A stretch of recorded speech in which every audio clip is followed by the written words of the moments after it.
Jason and I are just pitching in and helping out while Elon establishes his permanent team at that company. Elon's the CEO. He's running it. He's the decider. He's making the decisions. And some of us are just kind of helping out in any way we can. And that's really the extent of it. So the whole thing was Ligma Johnson.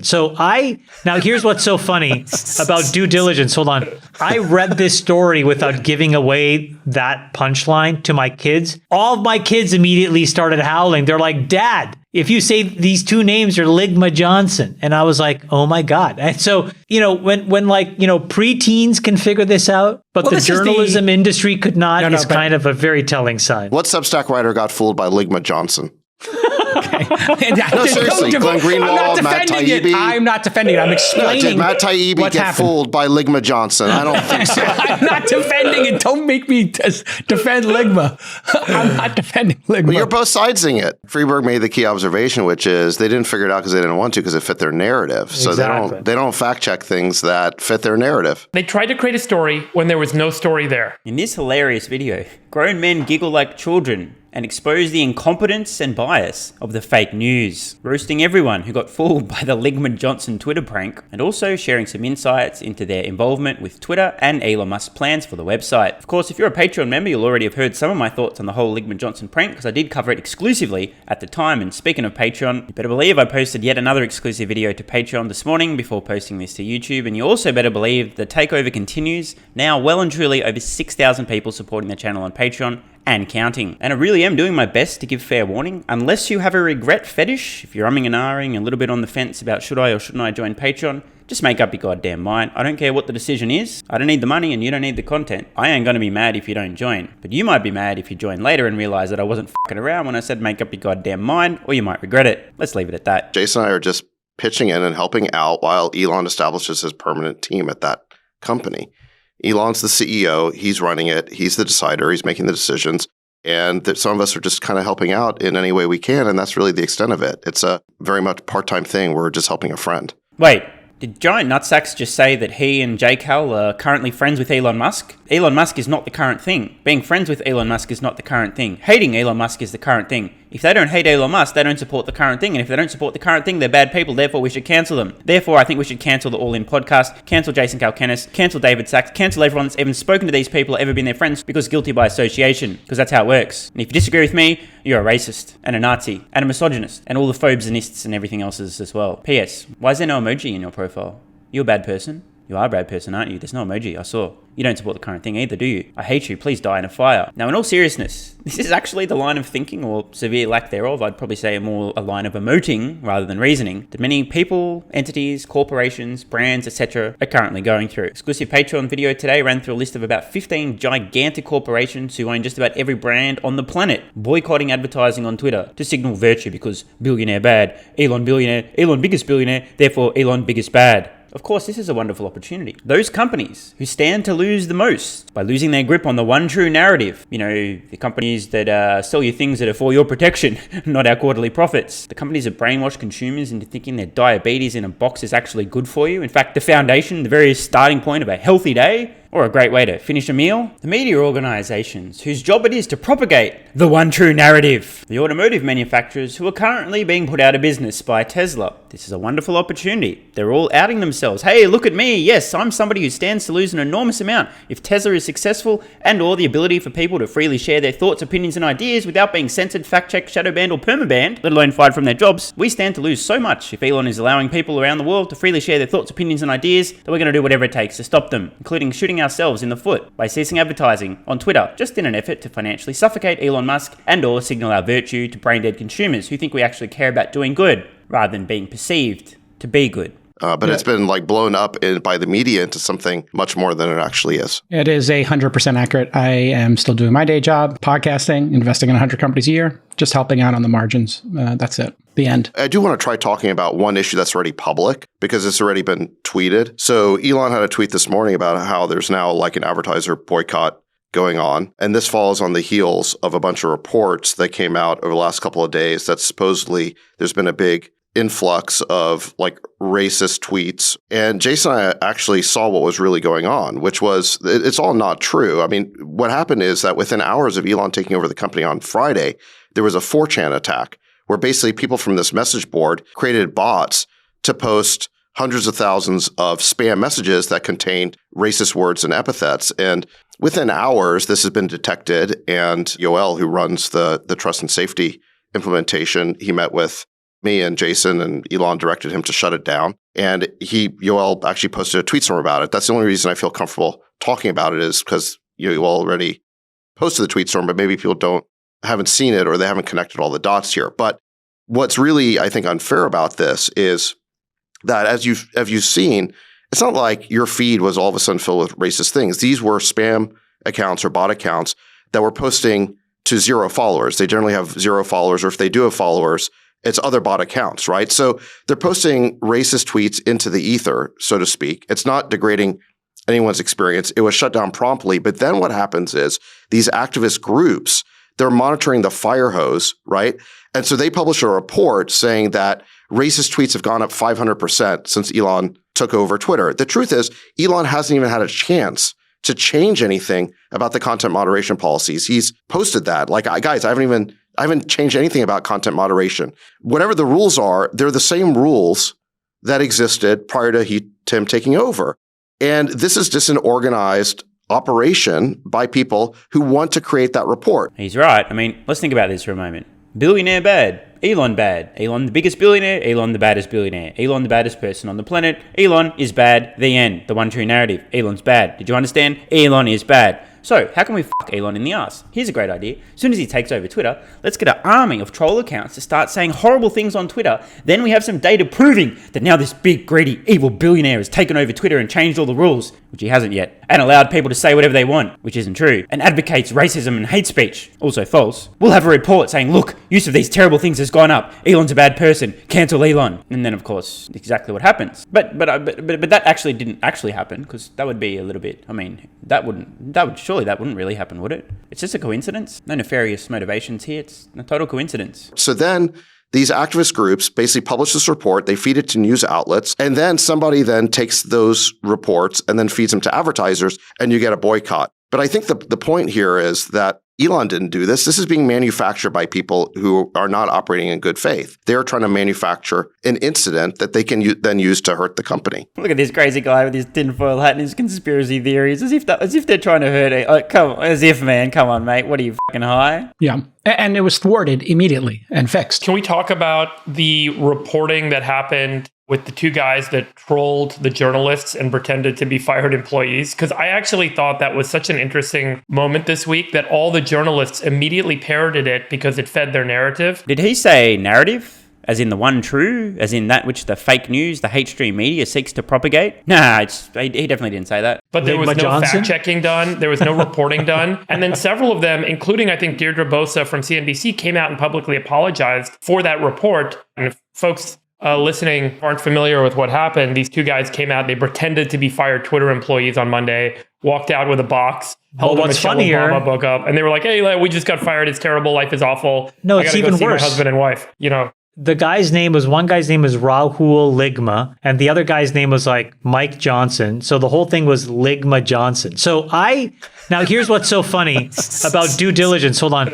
I read this story without giving away that punchline to my kids. All of my kids immediately started howling. They're like, Dad, if you say these 2 names are Ligma Johnson. And I was like, oh my God. And so, when preteens can figure this out, but the journalism industry could not, is kind of a very telling sign. This is a great observation from Chamath. It's so true. And it's really important to understand this. This was 420 IQ, world-class trolling. These 2 guys knew, based on the digging I've done, and I assume what I've seen is accurate, Ligma himself posted a video earlier that very day, noticing there was a shit ton of media, a swarm of media, just waiting outside Twitter HQ. Next minute, I've got a great idea. Let's troll these dumbasses. Calls up a friend, turn up with boxes, they gobble it up, because of course, the fake news was desperate for a story of all these alleged layoffs so they could paint Elon Musk as a terrible person, laying off all these extremely valuable people that work very hard at Twitter, except if they're having a hard day, week, month, or year, in which case, leave me the f*** alone, and if you don't, I'm going to get you cancelled too for not caring about my mental health. It was so brilliantly architected, this prank was absolutely fucking amazing. Not only did these guys grab a couple of boxes, dressed like a typical Silicon Valley tech worker, Ligma even placed Apple AirPods Max over the edge of the box, which just didn't make any sense. It was intentional. It was, I'm a tech worker. Look, I got my $500 headphones here. That was strategically placed over the edge of one of the flaps of the box instead of in the box. Hello, red flags for days? No one noticed. These guys knew the media were desperate to paint Elon as an evil man, and they trolled hard as f***. But what's so tactically brilliant about this is the use of the term Ligma. Now, I didn't know what the f*** this meant. I needed it explained to me. But this was the brilliance. They knew that just about every 12, 13, 14-year-old kid would see this and laugh their fucking face off, knowing immediately it's an obvious prank. Yet nobody in the mainstream media would do any fact-checking whatsoever, and it would all completely go over the head. This was the brilliance. Kids are giggling, laughing. Ha ha, Ligma Johnson, that's so funny. Meanwhile, the media's like, they look visibly shaken.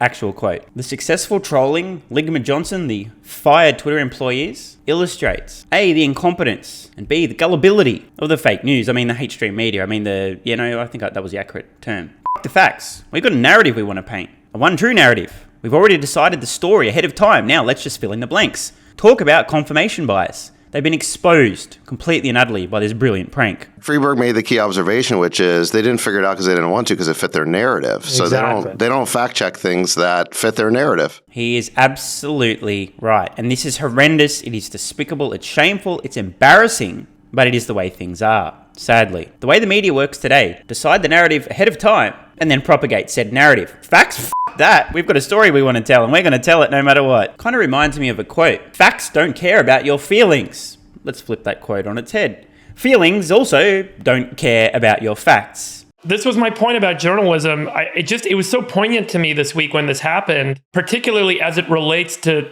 Twitter and the importance of, call it, open journalism or citizen journalism, and the integrity of of the voices that we all kind of trust as our kind of journalistic authorities, that these guys came out and they were conned right outside Twitter's offices into telling a story that fit their sensational narrative. And it was really a kind of poignant moment for me. Well, do you remember that story? I think it was originally in Rolling Stone, and then Rachel Maddow amplified it, where it was in Oklahoma City, where supposedly all these MAGA Republicans were eating horse paste because Trump told them to. And this is basically, they thought it was like a COVID therapy. And then they were going to the emergency rooms of all the hospitals, and then they were turning away heart attack victims because there were so many of these people going to the emergency room. Anyway, it all turned out to be like a made up story, like a hoax. But the media reported it because the story was too good, right? It fit too many of their preconceptions, too many of their priors. Also there's another vector, Sachs, which is live coverage is, you really have to be careful, because when doing live, people will call in and say, oh, they're at the scene of an accident. And then they will do a Baba Booey or whatever,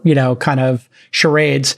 And so without fact checking and without saying, hey, we haven't confirmed this yet, but these two employees are claiming this, people want to get real-time coverage. It's fine to do real-time coverage.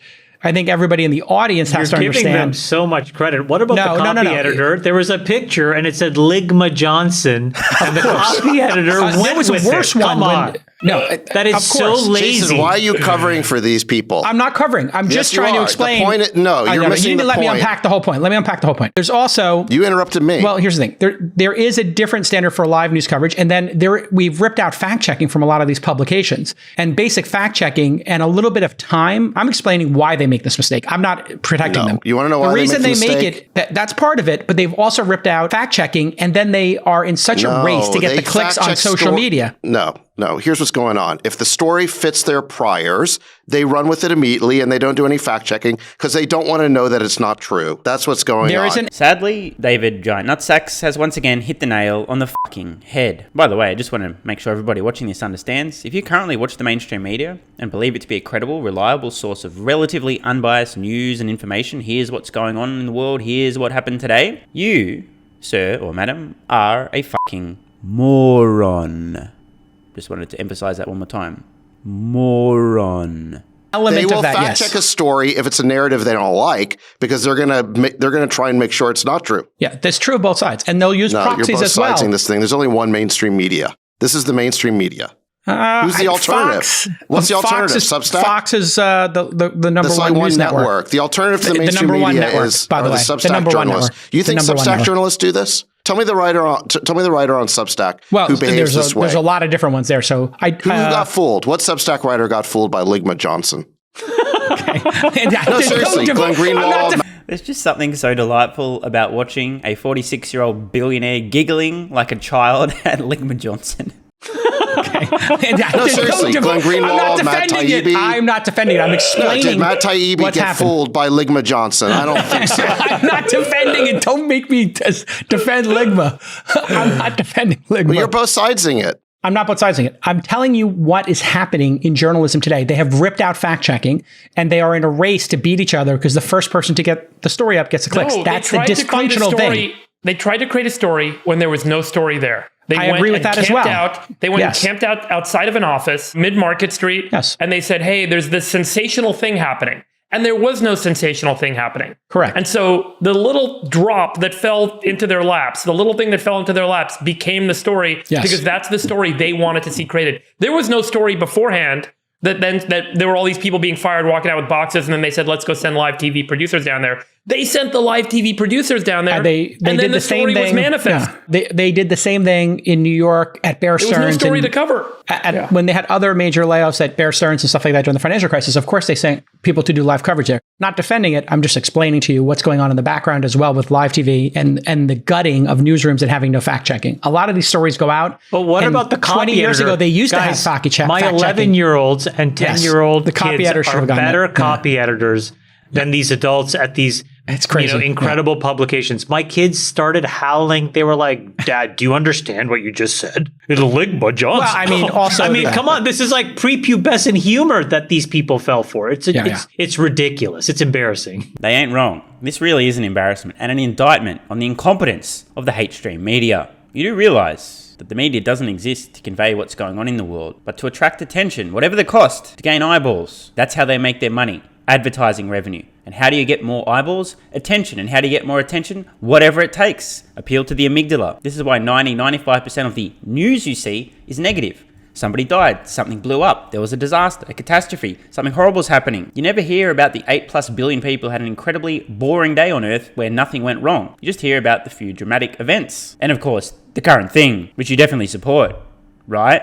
It's certainly embarrassing. Yeah, 100%. It is embarrassing. And this connects with the 4chan board. It's the same problem. This is a grievance industrial complex, right? They're manufacturing grievances. It's funny in the case of Ligma Johnson. It's not funny in the case of the 4chan board. But these are people who are inventing stories because there's a certain narrative. To manipulate media, To manipulate media because they know it's so easy to manipulate the media. Right. Anyways, big shout out to Rahul Ligma. That was a great stunt. Well played, sir. Also well happens played. to be a huge fan of the All In podcast, apparently. Well played, sir. Well played, indeed. I love nothing more than seeing incompetence and or malice exposed for what it is. I'd just like to deliver a very brief and pointed message to the mainstream media in the most Australian way I possibly can. Fucking sucked in.